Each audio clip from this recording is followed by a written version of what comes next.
Soccer Nation. Once again, it's your host, the G-Man, and I am back with another installment of our 2015 NFL Year in Review. Today, we're going to talk about the Tampa Bay Buccaneers and what to make of Tampa Bay. As an organization, I don't know what they're trying to do because I think they have a lot more upside than people gave them credit for. So what do you do when you have a team that finds a quarterback, improves the number of games that they win by a bunch, and actually plays pretty tough the entire way? Well, you fire the coach, apparently, because that's what they did.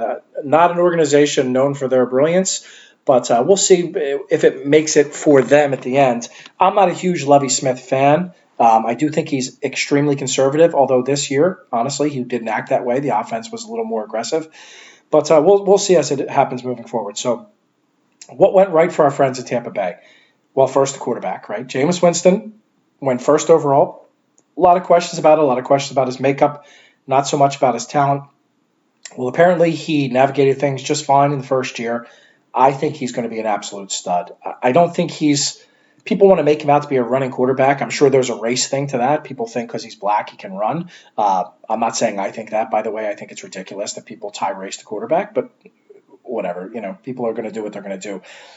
I think he's fairly athletic, but he's more of a big quarterback who lumbers for a few yards than he is going to be a guy like I had mentioned earlier in my review of the Jaguars. I think Bortles is a guy who can actually break it downfield. I think Winston is more of a slogger. But I think as far as knowing how to read a defense and how to pass the ball and how to just lead, I think he's a great leader. I think he's going to be good. I think he's going to be really good moving forward. So that certainly went right. They had the muscle hamster on their team, and for years they've been trying to figure out either how to get rid of him or how not to use him correctly. Well, this year they decided we're going to hand him the ball, we're going to let him take pressure off Jameis, and it worked. He was an absolute animal, and I think he's coming off of his rookie contract now. I think he's going to continue to do just that. I think he's a hell of a player. I think he can catch the ball better than they gave him a chance to this year, so I think the upside is very high for the muscle hamster, and good for him. Came through a really bad injury, and I think he did well.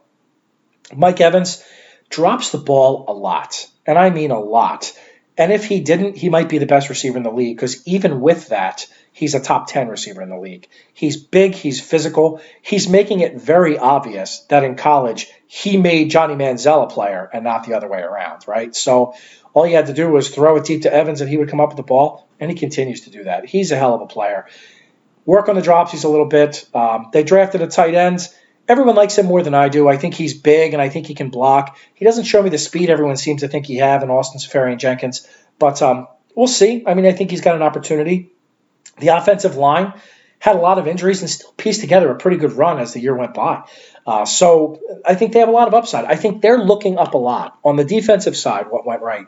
They have a tremendous defensive end. Their defensive ends can provide a lot of pressure. McCoy is excellent as a defensive tackle, and I think there's linebackers, especially Devontae David, are just super athletic, and I love watching those guys fly around the ball and play. What didn't go so well? Well, they lost a lot of close games, and some of that had to do with Lovie, and some of that had to do with just an overall lack of talent, and other teams could pick the weakness. A lot of times it was the D-backs, and just focus on it. So they picked the D-backs, and they would throw the ball all over Tampa Bay being in catch-up mode, and played much of their ability, but they may have just had a talent shortfall. So that didn't go so well. Second thing that didn't go so well came after the season. As I mentioned, instead of staying stable, grow with Jameis, grow with the young tools that they have, they fired Lovie Smith.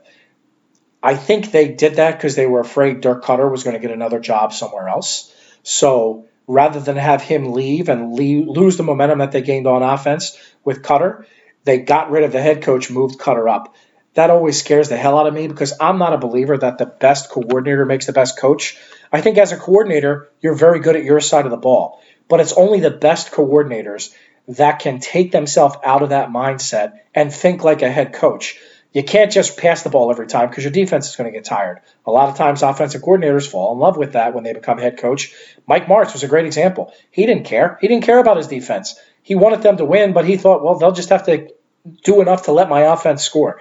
That's not how you win in this league. So I'm not sure that was a great idea. They're still picking in the top 10 so they can improve their overall talent level. If they can find a shutdown corner, that would really be the biggest thing that moved them forward this year.